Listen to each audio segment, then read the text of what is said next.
Raviar est le sanctuaire Notre-Dame de la Divine Miséricorde, des ténèbres à la lumière.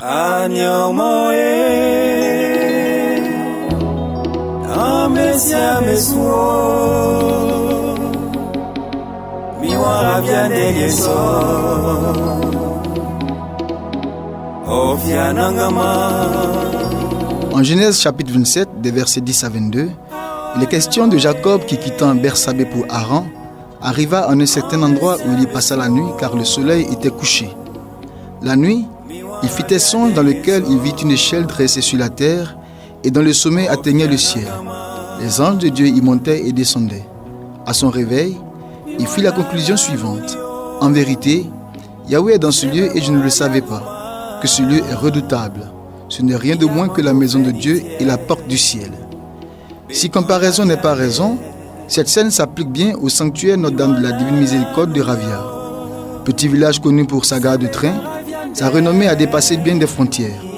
Raviar attire aujourd'hui la curiosité de tout un diocèse, de tout un pays, et même du monde entier sans distinction de race, d'ethnie et de religion. Tous accourent au sanctuaire Notre-Dame de la Divine Miséricorde pour non seulement découvrir le sanctuaire, mais aussi et surtout rencontrer Dieu par Marie qui obtient par la miséricorde de son Fils d'abondantes grâces spirituelles et temporelles. Comme d'une pensée émise dans le plus grand secret, le sanctuaire a pris forme jusqu'à devenir lieu de pèlerinage dans un petit village enclavé. Les personnes ressources, les faits inédits, c'est dans Raviar et le sanctuaire Notre-Dame de la Divine Miséricorde, des ténèbres à la lumière.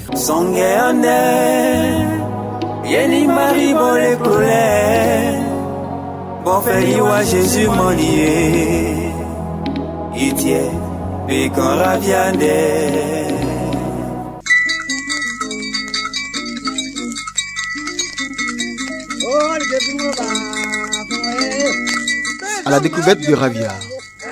Raviar, village historique.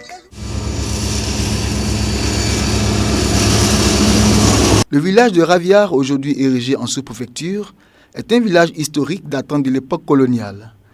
Raviar était jadis connu pour sa gare de train, ses uniques et célèbres plantations de mangue baptisées Raviar. C'est le capitaine Raviar qui aurait été assassiné qui a prêté son nom au village de Pofete.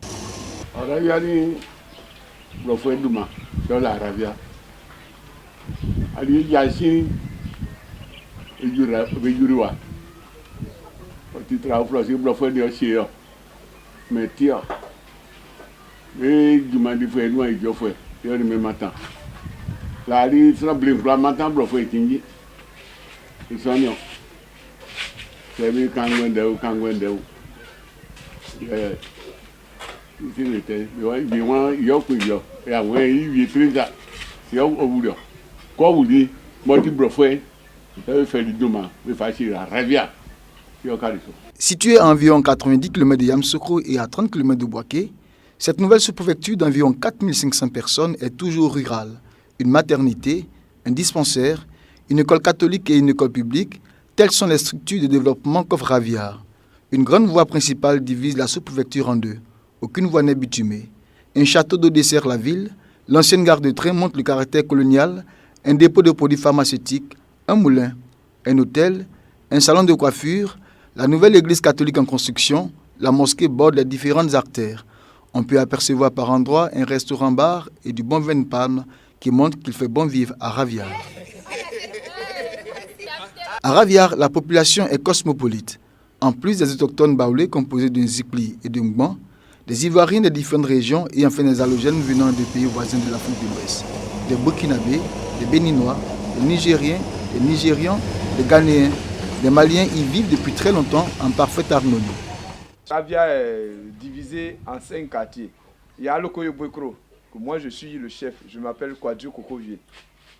Il y a Kwame Sankro, le chef, il s'appelle Ndri Kofi. Okukro, qui est représenté par notre vieux Kwaukona. Dolikro, Wasakofi. Et celui de Dulakro, Babou Watra. C'est un bac inflammé.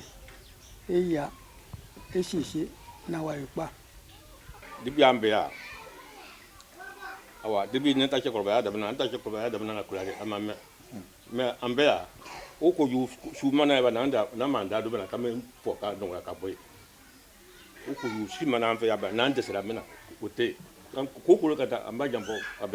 Depuis les sages, il n'y a pas eu de problème majeur entre la population. Mais tous les problèmes, les petits problèmes qui sont venus à leur niveau, ils ont eu à régler et il n'y a pas eu de problème dedans. Dans cette zone rurale, l'activité économique est l'agriculture dont les principales cultures sont l'igname, le manioc, le riz et l'arachide. Les plantations de mangue et d'anacarde sont venues s'ajouter à ces cultures à une période très récente. La plupart de ces cultures servaient tant pour l'autosuffisance alimentaire que pour la commercialisation. Le train, qui a joué un rôle important dans le développement de ce village, ne constitue plus un pôle d'attraction aujourd'hui compte tenu de la baisse du trafic due à la crise. La gare de Ravia n'est plus une station pour le train. Et cela est un problème pour la population. Les routes n'étant pas praticables, rares sont les transporteurs qui s'aventurent vers Ravia, auquel cas ils achètent les produits à des prix dérisoires. D'où la non-commercialisation des cultures, notamment de l'attiqué, qui étaient exportées vers le Mali et le Burkina. Ravia reste difficile d'accès. Une voiture assure cependant la liaison Ravia-Abidjan chaque jour. À Ravia, les pluies sont rares, ce qui rend pénible le travail de la terre. Conséquence, les productions ne sont pas très bonnes. Face à toutes ces difficultés, la sous-préfecture de Ravia est confrontée à l'exode massif des jeunes vers les régions de forêt, tout homme aspirant au bonheur. Malgré cela, certains jeunes croient qu'il est important de se battre pour transformer leur village. Kwame Kwaku Raphaël, président des jeunes de Ravia, Yobwekro. Je demande à la jeunesse, ceux qui surtout tout le temps vont en basse-côte, de revenir. Actuellement, nous avons 3 coopératives, la coopérative des femmes, la coopérative des riziculteurs et aussi la coopérative de ceux qui produisent l'anacarde. Donc Ravia étant maintenant une sous-préfecture, je pense que les choses vont aller mieux si l'État nous vienne en aide.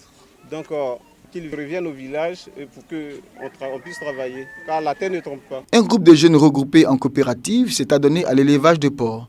Ceux-ci demandent un appui financier pour la bonne marche de leur activité et un site, l'actuel ne leur appartenant pas. C'est ce qu'explique Yao Kwasi Julien de Ravia, Aloko Yobwekro, président de la dite coopérative.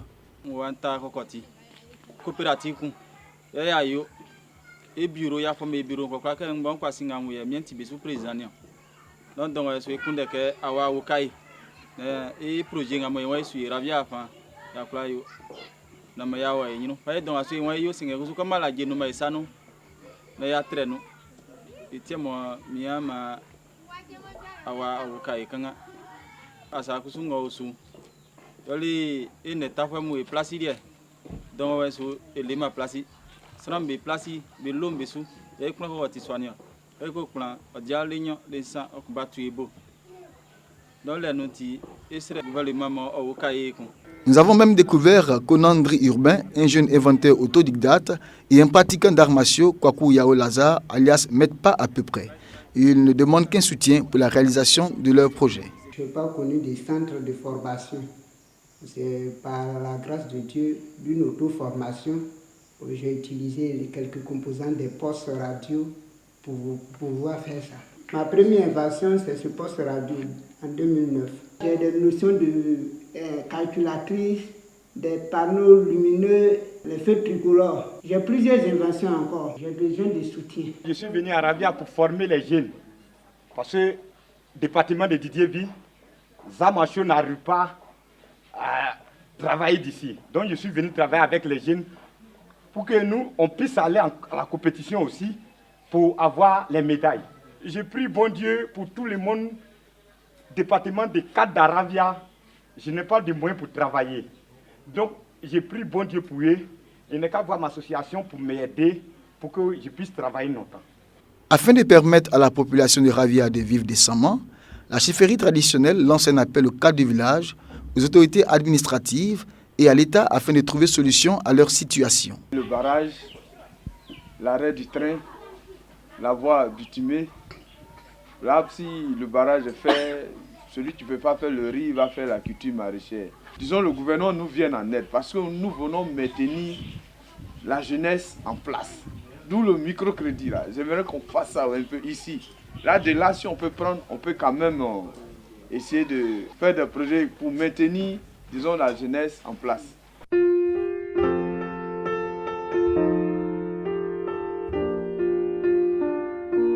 Sur le plan religieux, la grande partie de la population est animiste.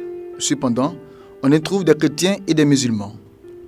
L'Église catholique est très présente à travers la paroisse Saint-Pierre. Son histoire remonte à 1951, lorsque le révérend père Claude Lazinier de la Société des missions africaines, SMA, lors de ses tournées pastorales, décida de créer une école à Ravia, centre commercial le plus important de la région à cause du chemin de fer. Précédemment basé à Ndounia, un petit village de Didiévi où il avait fondé une école primaire avec 8 élèves, et devant le manque d'intérêt de la population, le père Lazinier décide de s'installer à Ravia où il essaie à nouveau. Cette fois est la bonne. Il obtient des responsables du chemin de fer, des hangars, qu'il transformera par la suite en salle de classe. Il y crée en même temps la paroisse Saint-Pierre. La quasi-totalité des cadres de la région est passée par cette école catholique. On pourrait citer le Premier ministre, Maître Jeannot Aoussou. Cette école fonctionne encore aujourd'hui, malgré les difficultés rencontrées. L'école fonctionne tant bien que mal, parce que lorsque je venais en 2007, nous avons 111 élèves. Mais cette année, l'effectif est parti jusqu'à 201. Au niveau de la scolarité, les parents ont beaucoup de problèmes à finir la totalité de la scolarité. Puisque ici, leurs revenus sont basés sur l'agriculture, la récolte du riz et puis la vente des anacades. Donc si les parents qui sont en ville veulent venir en aide, les résultats sont excellents. Nous sommes, depuis 2007, nous sommes premiers de notre secteur. On pouvait également noter la présence des sœurs de la congrégation Notre-Dame des Apôtres. Elles apprenaient la puériculture aux jeunes femmes. Devant le manque de moyens pour l'accomplissement d'une pastorale efficiente, les sœurs ont dû quitter la paroisse en 1977.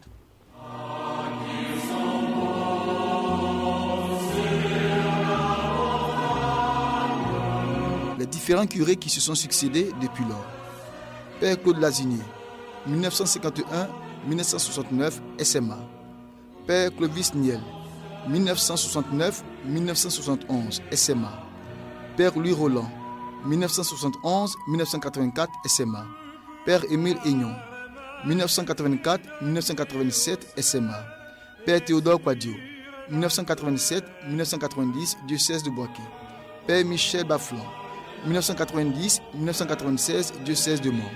Père David Amon, 1996-1998, diocèse de Yamoussoukro.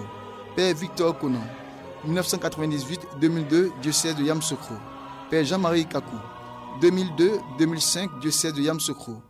Père André Kakou Bende, 2005-2007, diocèse de Yamoussoukro. Père Lambert Kouramani, 2007-2008, diocèse de Yamoussoukro. Et depuis 2009, le Père Joseph Conan.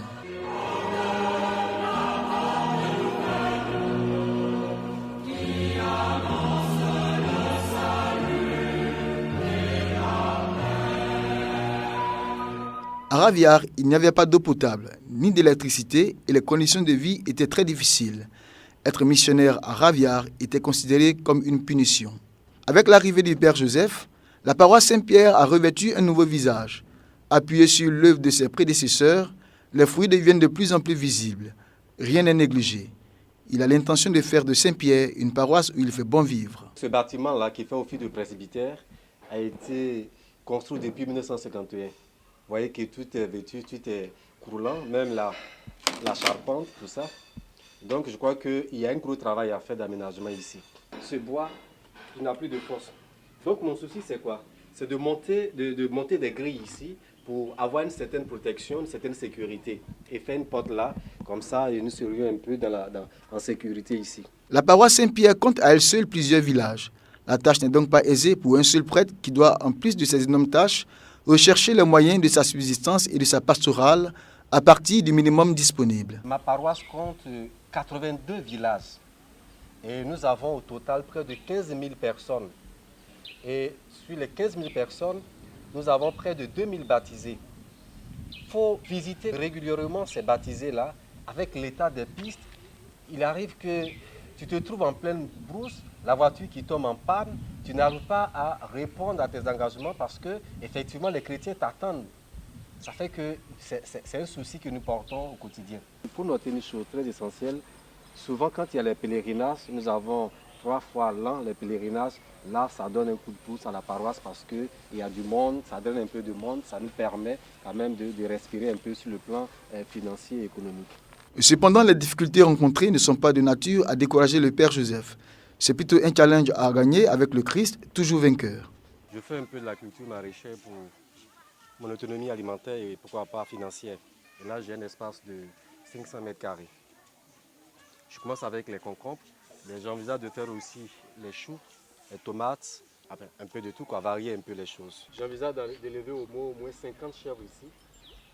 Peut-être même à la longue, faire les fromages de chèvres aussi. Même si toutes les structures ne sont pas présentes sur la paroisse, on peut noter l'existence de certains groupes et associations. La paroisse est en marche, la bonne nouvelle est proclamée.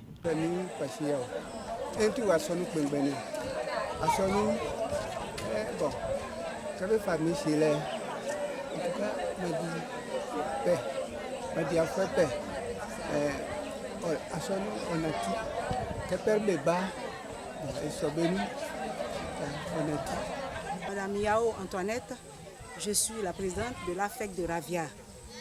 Il faut dire que à l'AFEC à Ravia, au départ, ça avait bien pris, mais a pris un coup.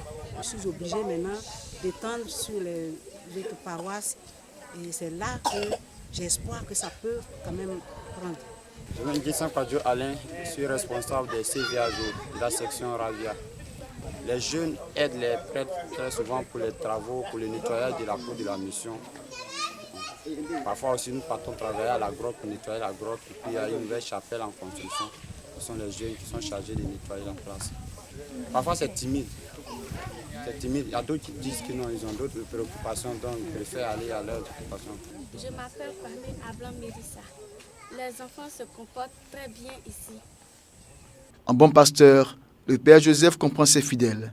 Dans la patience et la douceur, il les conduit sur les pas de Christ, prêtre, prophète et roi. Si je dis qu'ils ne participent pas à la vie de la paroisse, c'est être un peu méchant. Ils participent comme ils le peuvent. Comme c'est une église rurale, je le disais tantôt, ils ont leurs activités champêtres. Ce qui fait qu'on ne peut pas trop les solliciter. On ne peut pas trop les solliciter. C'est donc une belle communion qui est célébrée chaque dimanche.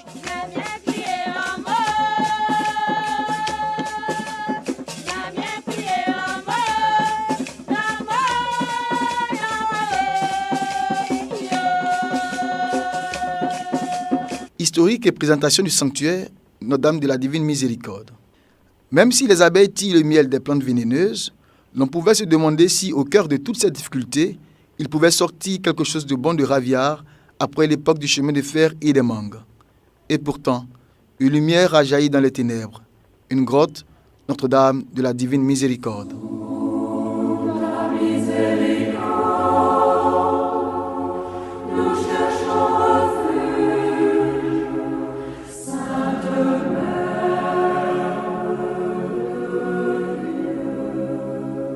La graine semée par le Père Lazinier a poussé.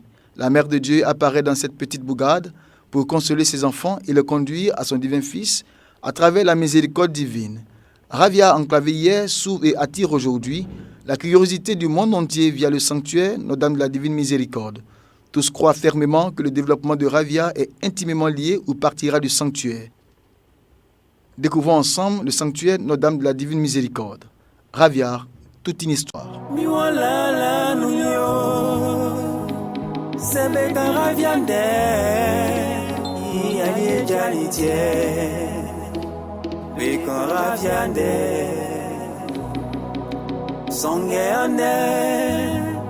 Yeni Marie bon les colères, bon fait Jésus mon lié, Itié, Pécan Raviande. 1990, le Père Michel Baflan est nommé curé de la paroisse Saint-Pierre de Ravia. C'était un grand dévot à la Vierge Marie. À Boaké, il avait une maison où, entouré de jeunes, il chantait des louanges à la Mère de Dieu. Chaque année, il passait ses vacances au sanctuaire Notre-Dame de la Délivrance d'Issia, où il est resté en moins de 30 jours de retraite. C'est au cours d'une de ces retraites que le Père a eu l'intuition de faire un sanctuaire de ce genre à Raviard. Une fois à Raviard, il découvre un rocher qui peut répondre à ses aspirations. Ce rocher servait déjà de lieu d'adoration d'idoles. Après maintes négociations, le site a été finalement attribué avec le rocher de plus de 10 mètres de hauteur. C'était en 1991.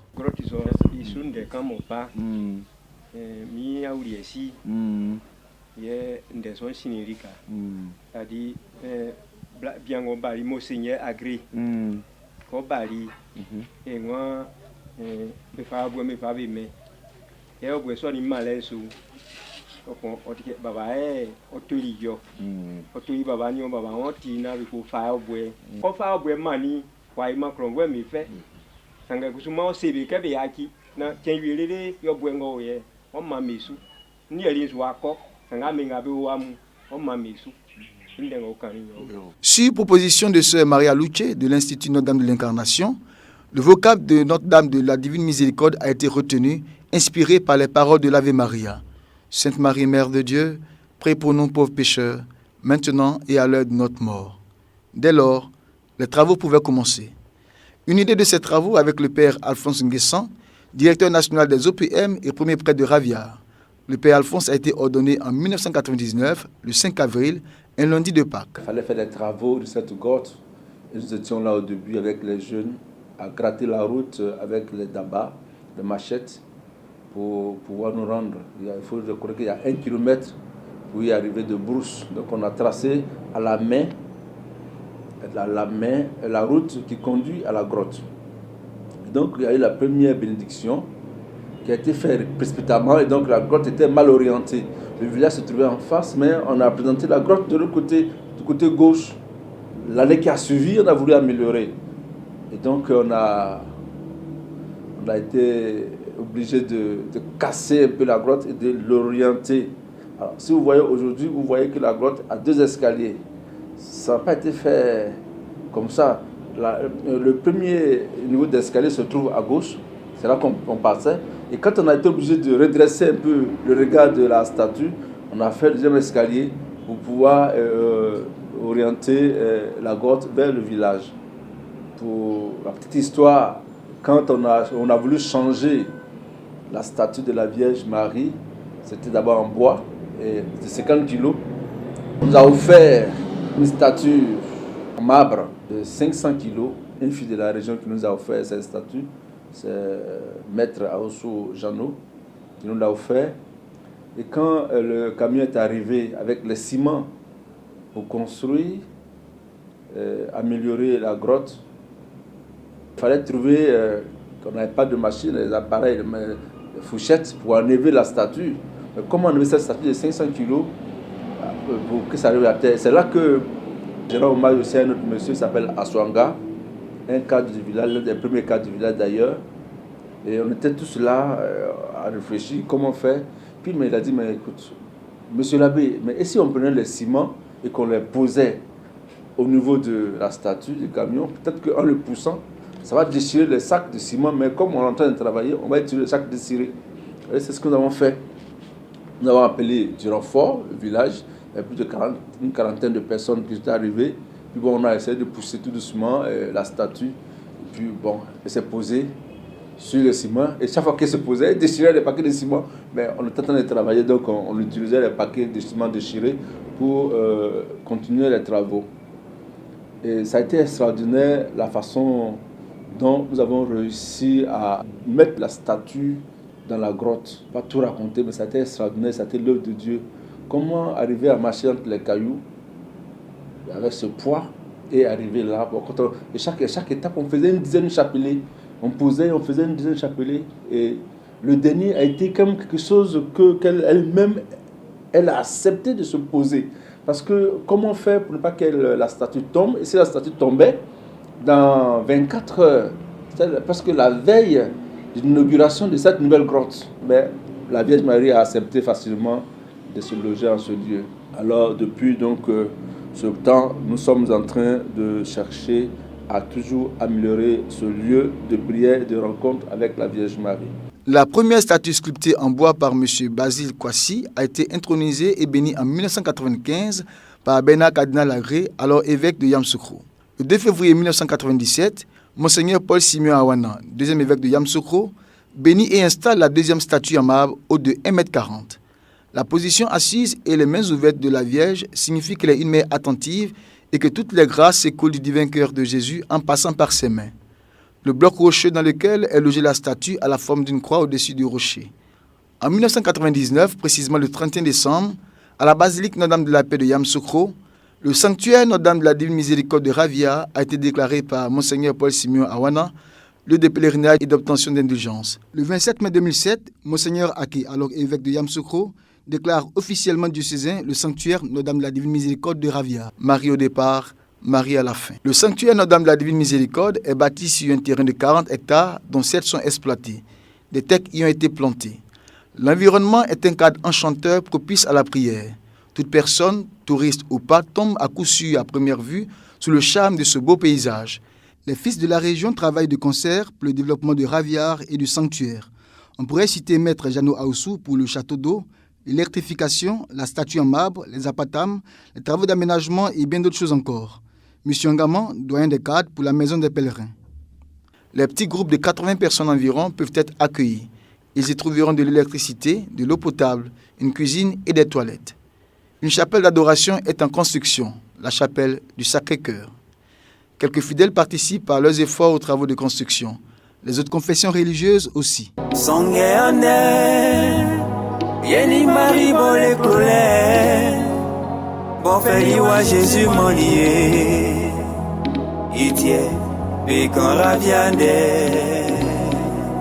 Le sanctuaire Notre-Dame de la Divine Miséricorde, source inépuisable de grâce.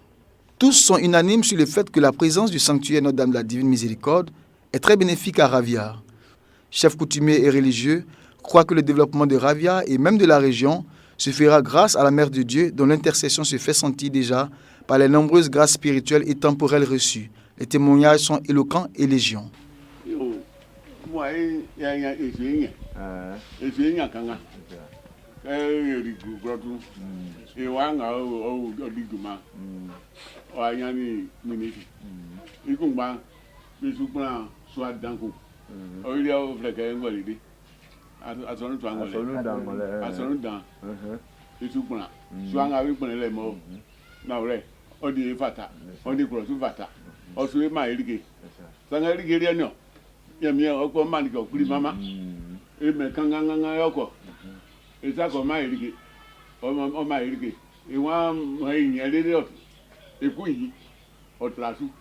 Comme il a dit, il dit que bien, ce sera la grotte a apporté beaucoup.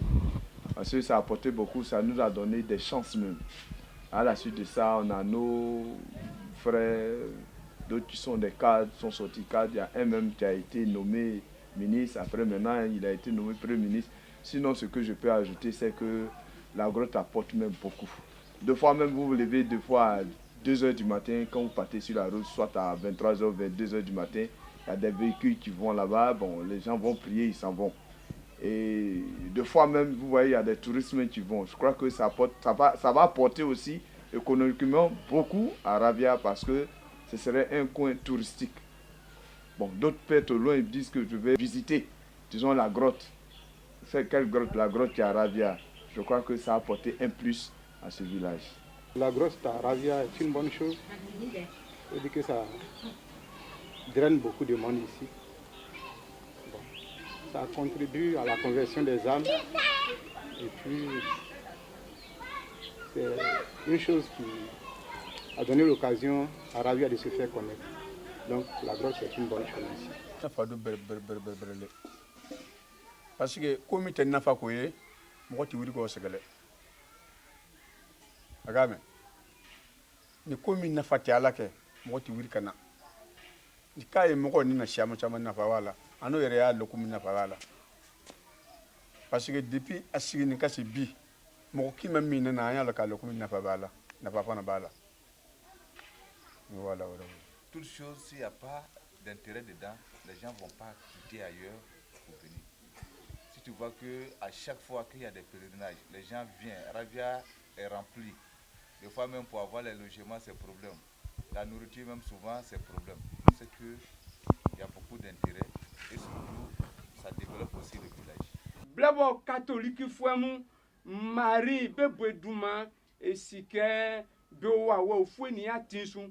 Ngatia me fait un matambe, ngatia ma eliken bakra kwanu anzenu, yole, afin kabe fali, grotun mo be afamanie, mo be tekeliwan, ye ewa sukrum mamu, be sukrum vie owelinyum, blɔfɔ edwuma difɔ viemu yɛ be blɔfɔ edwuma ɔwɔli nyu tɛngba kura ŋa mɔ pe nazin dun temuazin ɔsɔni efali ekura efa ewlali mari sanu kɛ efa ewlali sanu yɛ mari bɔbɔ ifanganu iti enyani minisin kuma ma enyani yɛ ɔfali kuran kuma ɔfa blɛli yɔ iti lɛnsi kɛ wayili ke dan wa fama ye.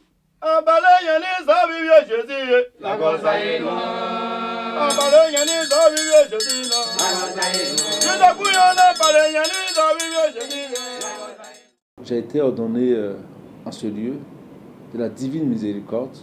Je ne méritais pas d'être prêtre parce que je ne suis pas digne. Il y a bien de jeunes assez capables, assez intelligents pour être prêtres, mais pourquoi moi?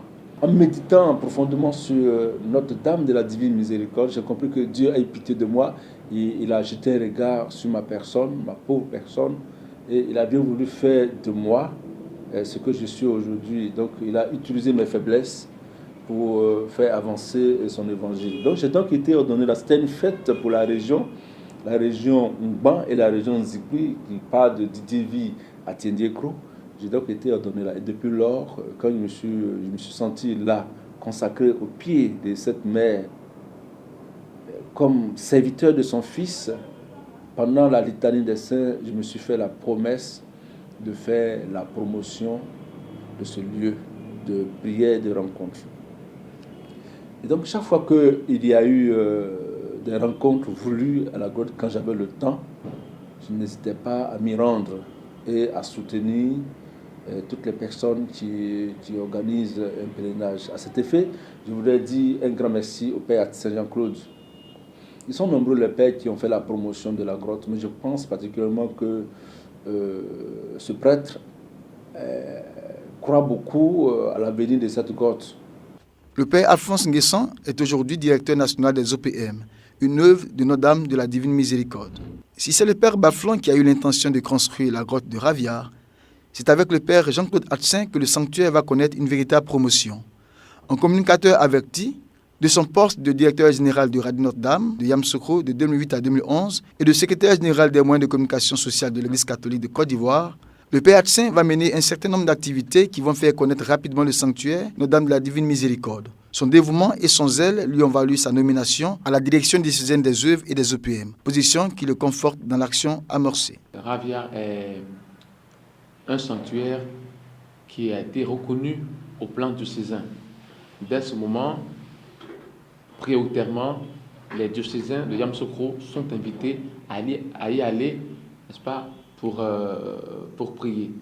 Et donc, nous avons compris qu'il était temps de faire sortir ce sanctuaire de l'ombre. Depuis 2008, donc, nous nous attelons à en faire la promotion à côté du grand sanctuaire Marie-Anne Notre-Dame de la Paix, qui est à la basilique. Raviar vient donner une seconde alternative aux décisions de Yamoussoukro. Et au-delà des décisions de Yamoussoukro, à tous les fidèles chrétiens qui aimeraient découvrir un autre lieu de pèlerinage. L'organisation des pèlerinages diocésains relève de la compétence de la direction diocésaine des œuvres. C'est la raison pour laquelle nous avons repris à notre compte la promotion du pèlerinage à Raviar. Raviar occupe une très grande place dans les activités de la direction. Tout le monde se rend compte que nous accordons une place de choix à Raviar. Et nous allons continuer de le faire. Il s'agit de montrer d'abord la bonne voie à nos fidèles chrétiens de ce diocèse, ensuite de faire en sorte que ceux des autres diocèses aussi puissent venir ici. Donc pour nous, Raviar occupe donc une place prioritaire dans nos actions. Depuis 2008, grâce aux radios catholiques, nous avons mené plusieurs actions. Il s'agissait des pèlerinages à la Divine Miséricorde, des pèlerinages à la fête de l'Assomption. Et donc, nos activités se sont concentrées sur les pèlerinages. C'est en ce moment que nous avons lancé des appels un peu partout en Côte d'Ivoire pour que les chrétiens catholiques viennent découvrir cet autre sanctuaire marial. Avec Radio Espoir, nous avons commencé. Et ensuite, nous avons établi notre partenariat avec la Radio Nationale Catholique. Et bien sûr, Radio Notre-Dame étant sur le territoire du Cézanne, a été prioritairement la radio sollicitée pour faire connaître Ravia. Et maintenant, ces 3 radios-là, nous les mettons ensemble pour continuer la promotion. En tout cas, il s'agit d'exploiter au maximum tout ce que nous avons comme possibilité au niveau médiatique afin que le plus grand nombre puisse connaître Ravia et puisse venir à Ravia. Ravia, maintenant, on en parle à travers la Côte d'Ivoire. Vous allez à Abidjan, lorsque vous parlez de Ravia, on dit « Ah, ce n'est pas dans cet endroit qu'il y a un sanctuaire marial ». Avant 2008, c'était un peu plus difficile pour les gens de connaître Ravia. Aujourd'hui, Ravia est mieux connu. Mais nous ne lançons pas des fleurs pour nous arrêter en si bon chemin. Ce que nous voulons faire, c'est que cela devienne naturel maintenant pour les chrétiens de dire « Je vais à Ravia en pèlerinage », comme ils vont naturellement à ici en pèlerinage, comme ils vont naturellement à la basilique Notre-Dame de la Paix en pèlerinage. Il y a encore un peu d'effort à faire. Nous croyons que la promotion pour cette fête de l'Assomption va booster, n'est-ce pas, cet élan-là, et faire en sorte que Ravia, n'est-ce pas, soit plus fréquenté. Déjà, nous disons notre satisfaction pour le mois d'avril, le 14 avril, nous étions à Ravia dans le cadre de la fête de la Divine Miséricorde. Nous avons été agréablement surpris que des personnes viennent d'Abidjan, viennent de Boaké, viennent de toutes les contrées de ce diocèse-là pour, n'est-ce pas, affluer au sanctuaire Notre-Dame de la Divine Miséricorde. En tout cas, déjà en avril, nous avons connu certainement un des plus grands pèlerinages jamais organisés à Ravia. Et nous sommes convaincus que d'ici quelques semaines, donc à la fête de l'Assomption, ce pèlerinage sera encore plus grand. Pour dire que finalement, nos efforts portent leurs fruits, nous avons à les accentuer et c'est sûr qu'avec la bienheureuse intercession de la Vierge Marie, eh bien, ce petit village de Ravia, n'est-ce pas, sera bien connu en Côte d'Ivoire, dans la sous-région et pourquoi pas dans le monde entier. Le pèlerinage au sanctuaire Notre-Dame de la Divine Miséricorde, des moments intenses de louange, d'adoration, d'enseignement, de prière, de partage, de communion, de réconciliation, de paix et de joie.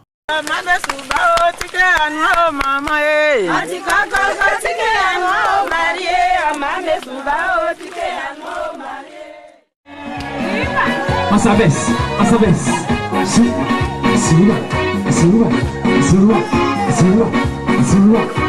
À chacun son pas de grâce.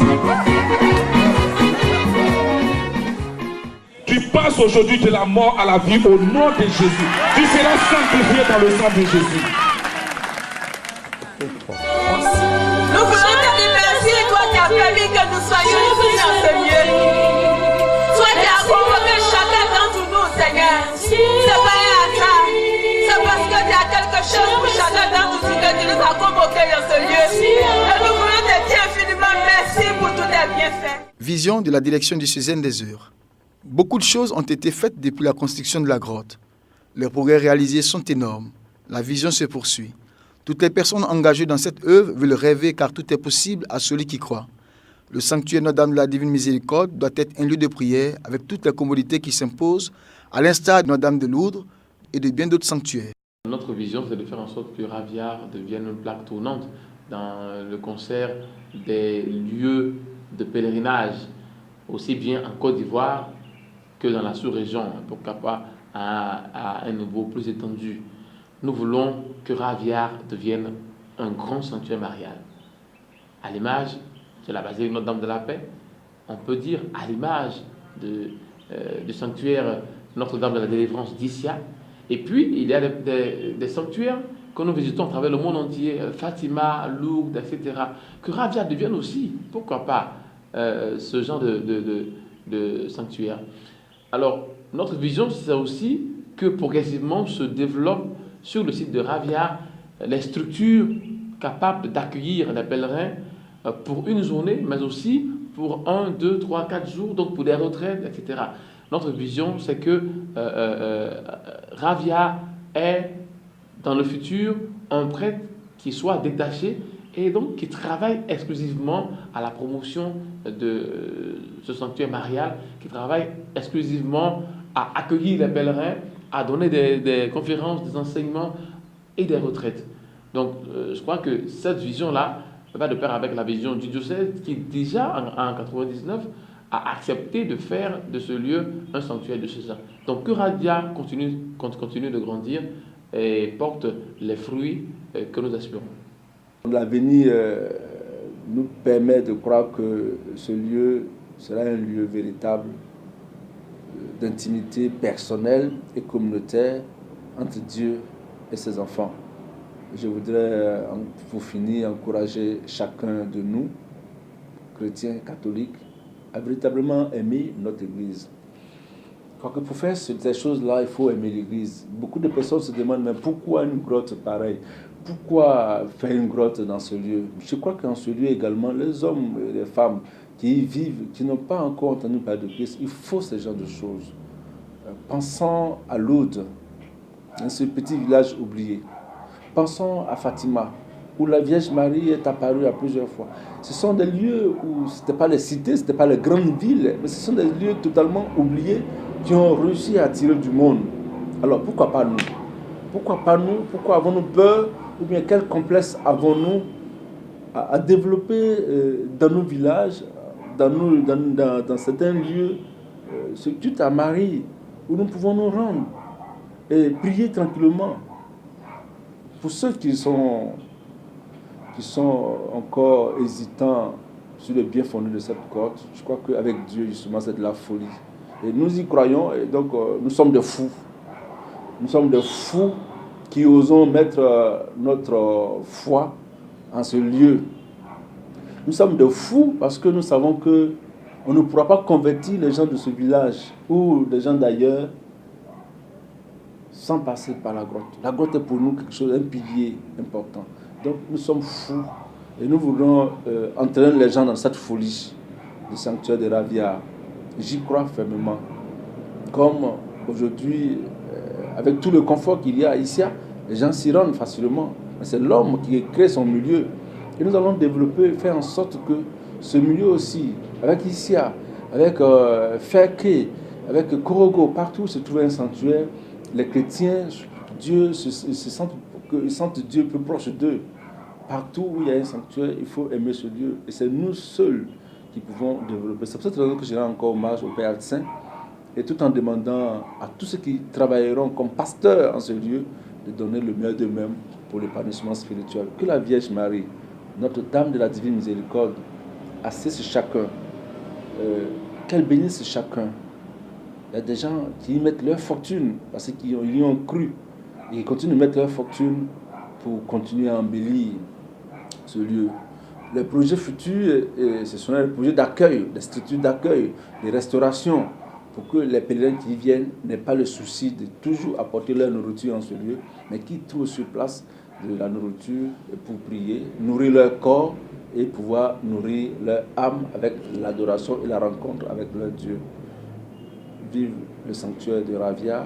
Ce que je dirais par rapport à Ravia, c'est un sanctuaire qui est proposé d'abord aux chrétiens de Ravia et qui est proposé aussi aux chrétiens du diocèse de Yamoussoukro. Donc Yamoussoukro doit travailler à promouvoir ce sanctuaire, et je crois que les chrétiens qui y vont, ils vivent une expérience particulière avec la Vierge Marie et c'est à encourager. Maintenant, le processus doit se poursuivre puisque le sanctuaire est appelé à être visité par tous les autres chrétiens qui viennent de partout. Et donc, la démarche doit se poursuivre au niveau de la direction nationale, n'est-ce pas? La direction diocésaine, en rapport avec la direction nationale, doit solliciter auprès de la conférence le statut national du sanctuaire de Ravia. C'est avec Monseigneur Marcelin Yao Kwadio, évêque de Yamoussoukro, que s'achève ce reportage. Lui également est plein de confiance en l'avenir du sanctuaire Notre-Dame de la Divine Miséricorde. Il lance par ailleurs un appel pressant à ses diocésains et au-delà, à tous les chrétiens en général et aux catholiques en particulier. Je sens que les choses sont en train de bouger, même au niveau des fidèles. J'ai trouvé le peuple de Dieu la dernière fois où je suis allé à Ravia le dimanche 6 mai pour la précision, plus rayonnant, plus gai, Et ça m'a fait chaud au cœur. Aujourd'hui, grâce au sanctuaire, effectivement, on parle de Ravia à Abidjan, on parle de Ravia dans les autres diocèses. C'est à saluer, c'est à relever. Alors du coup, Ravia a aussi une place importante dans le cœur des diocésains de Yamoussoukro, partant, pourquoi pas, des fidèles chrétiens catholiques. Ma vision, d'abord, il faut dire que le site même, au niveau même géographique, est un site, un cadre très enchanteur. Avec le rocher et tout. Alors, vraiment bien organisé, l'environnement physique même bien organisé, moi je crois que ça porte à la prière. Bon, le sanctuaire existe, il y a un petit local pour accueillir les pèlerins, mais ça c'est insuffisant. L'idéal serait vraiment qu'on ait des structures d'accueil pour les pèlerins qui arrivent après avoir effectué un long voyage et se mettent en prière, qu'ils puissent aussi, qu'on puisse leur offrir la possibilité de pouvoir se reposer un peu. Alors ça, c'est des soucis que je porte. On pourrait voir plus loin et aller plus loin, mais ce qui nous bloque, ce qui nous paralyse, c'est cet aspect, ce côté matériel-là. Les structures d'accueil pour les saints au sanctuaire Notre-Dame de la Divine Miséricorde de Ravia font défaut. Parce que vraiment, c'est des structures très austères, pour ne pas dire ascétiques. En termes de structure d'accueil, d'autres ne viendront pas aujourd'hui faire ça à notre plat, nous financer. Le dernier mot, c'est situé à deux niveaux. Niveau spirituel naturellement, parce que il s'agit d'un sanctuaire, un lieu de sanctification, un lieu de prière, un lieu de rencontre. Mais j'invite les fidèles catholiques à fréquenter le sanctuaire Notre-Dame de la Divine Miséricorde de Ravia. Notre-Dame de la Divine Miséricorde. C'est la Vierge Marie, notre Mère, aux multiples noms. On dit Notre-Dame des Apôtres, Notre-Dame de la Paix, Notre-Dame de Lourdes, mais c'est la même personne. Voilà. Elle peut nous amener à faire l'expérience de la miséricorde de Dieu en vue de notre sanctification. Je crois que ça, c'est des voies à explorer. C'est des choses à essayer. Pour moi, c'est important. Donc voilà pour ce qui est du niveau spirituel. Le second niveau, c'est au niveau matériel. Je rêve de voir le sanctuaire Notre-Dame de la Divine Miséricorde de Ravia avec des équipements, un environnement propice, favorable à accueillir des foules de pèlerins. Ça suppose un minimum d'investissement. C'est important. Alors je voudrais compter sur la générosité des uns et des autres pour que ce sanctuaire rayonne et au niveau spirituel et au niveau aussi matériel. C'est important. Hommage à tous les pionniers qui ont consacré leur force, leur temps, leurs moyens pour faire de ce sanctuaire ce qu'il est aujourd'hui. Hommage au révérend Père Michel Baflan et à tous ceux qui ont tiré leur révérence. Que par la miséricorde de Dieu, leurs âmes reposent en paix. La mission continue. C'était un reportage sur le sanctuaire Notre-Dame de la Divine Miséricorde de Ravia, moteur de développement. Un lieu inédit de bénédiction et de grâce.